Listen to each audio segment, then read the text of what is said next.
Bonjour à toi, je suis contente de te voir. Aujourd'hui, nous allons te parler du chakra du cœur. Qu'est-ce que le chakra du cœur? C'est le vortex principal, c'est celui qui est vraiment au centre de nos énergies. C'est celui qui relie tous les chakras du haut et les chakras du bas. Alors, c'est lui qu'il faut prendre en compte là, pour les principales qualités du chakra du cœur. C'est l'amour, l'humanité, la tendresse, l'assurance, c'est vraiment un parfait équilibre. C'est un chakra très puissant qu'il faut prendre soin. Sa couleur, c'est le vert. Alors tout ce qui a rapport avec la nature, les animaux, c'est vraiment là pour aider à ouvrir notre chakra du cœur. Il faut prendre le temps là d'aller, en forêt, de méditer sur la beauté de la nature, être en harmonie là, avec, tout ce qui nous entoure, également. Hem, Ensuite, ben, son nom le dit, tu sais, ça se rapporte à l'amour, à l'affectif, donc aux sentiments et aux relations qu'on a avec les autres. Alors quand que ce chakra-là, il est bloqué, sûrement que ça peut te parler, si, tu te sens seul, que tu éprouves de la difficulté à nouer des relations avec les autres, que tu te sens souvent vidé après avoir vu tes amis ou que tu as peur du rejet ou de la solitude, que tu je me conforme à la société pour ne pas être rejeté. Alors, c'est souvent des gens quand ils ont le chakra du cœur plus fermé, plus mal en point, c'est des gens qui se replient facilement sur eux. Alors, pour pouvoir là, puis ça peut nous amener là des sentiments négatifs aussi là, quand il est trop fermé, là, de l'arrogance, de la froideur, sévérité. Puis sévérité envers soi-même, mais sévérité aussi envers les autres. De l'amertume, même de la jalousie. Ben c'est ça, elle, tout le monde l'aime, c'est sûr, puis moi, pour qui je me prends, tu sais? Fait que c'est important de nourrir son chakra du cœur, de se donner de l'amour. Avoir un animal là, de compagnie, c'est très aidant parce que c'est un amour inconditionnel qui nous pratique à donner de l'amour et en recevoir de façon là, très, très, très spontanée.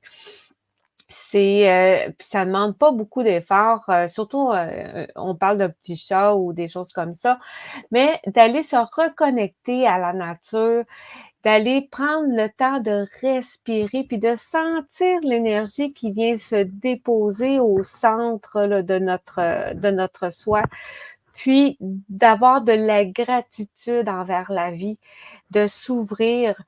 Des affirmations que je pourrais te partager, ben c'est j'ouvre mon cœur pour donner et recevoir de l'amour. On peut pas que donner de l'amour, mais il faut apprendre à en recevoir. Puis là, on parle d'amour, ça peut être l'amour d'une amie, ça peut être l'amour, de nos pères, ça peut être de l'amour de notre famille, ça peut être toutes sortes d'amour de notre animal de compagnie, de notre plante qui est verdoyante parce qu'elle se sent bien chez vous.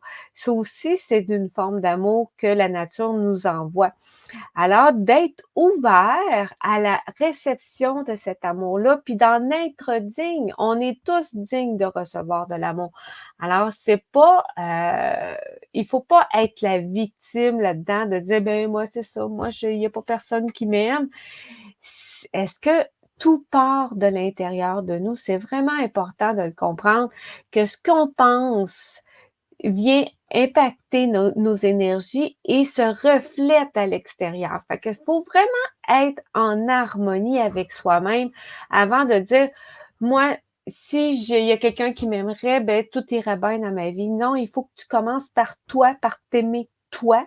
Ensuite, tu vas pouvoir ouvrir la porte à aimer quelqu'un d'autre parce que c'est important de s'aimer soi-même si on est dépendant affectif envers quelqu'un, mais quand ce quelqu'un-là s'en va, ben là, on retombe au plus bas. Mais quand on est bien dans sa peau puis qu'on s'aime soi-même, l'autre vient juste agrémenter ça. On n'est pas dépendant de cet amour-là. Alors, c'est vraiment important là, de s'aimer aussi. C'est une autre petite phrase que tu peux te dire ou t'écrire un peu partout dans la maison. Je m'aime comme je suis, avec mes bourrelets, avec mes boutons, avec ma vieillesse, mon temps qui passe, avec tous mes défauts et mes qualités. Je m'aime comme je suis. Et à partir du moment où est-ce qu'on s'aime de façon inconditionnellement, mais ça l'implique aussi de pas se donner des phrases comme: «Hey, je suis bien nounoune, moi. Ah, ben, voyons donc, qu'est-ce que je suis stupide ou j'ai pas appris ça encore». Ça, c'est pas se donner de l'amour, c'est être dur avec soi. Alors, vous êtes la première personne à qui qu'il faut donner de l'amour de façon inconditionnelle, comme que vous le donneriez à un jeune enfant. Vous diriez pas ça, des choses comme ça à un jeune enfant. Vous voulez qu'il soit bon, vous voulez qu'il soit aimé et apprécié. Alors, faites preuve de générosité envers vous et soyez bon avec vous et aimez-vous surtout. Moi, je m'appelle Céline Courchin, je suis énergéticienne, maître Reiki et plein de techniques aussi là, énergisantes là, pour pouvoir avoir une vie harmonieuse. Si tu as aimé cette vidéo-là, ben, je t'encourage à le partager. Peut-être que ça va aider quelqu'un à comprendre mieux qu'est-ce qui se passe dans son corps parce que tout ce qui part de l'intérieur se reflète à l'extérieur. Alors, ça commence par soi, être bien. Alors, je te souhaite une belle harmonisation avec tes chakras et surtout celui du cœur. C'est un des plus importants parce qu'il vient relier tous les chakras, comme que je t'ai expliqué, les chakras du bas, les racines, le chakra sacré, ainsi que tous les chakras du haut. Alors, c'est un chakra qui est très, très, très puissant. Je te souhaite une excellente journée, puis au plaisir de te voir pour que je puisse te parler des autres chakras. Ceux qui s'en viennent sont les chakras du haut.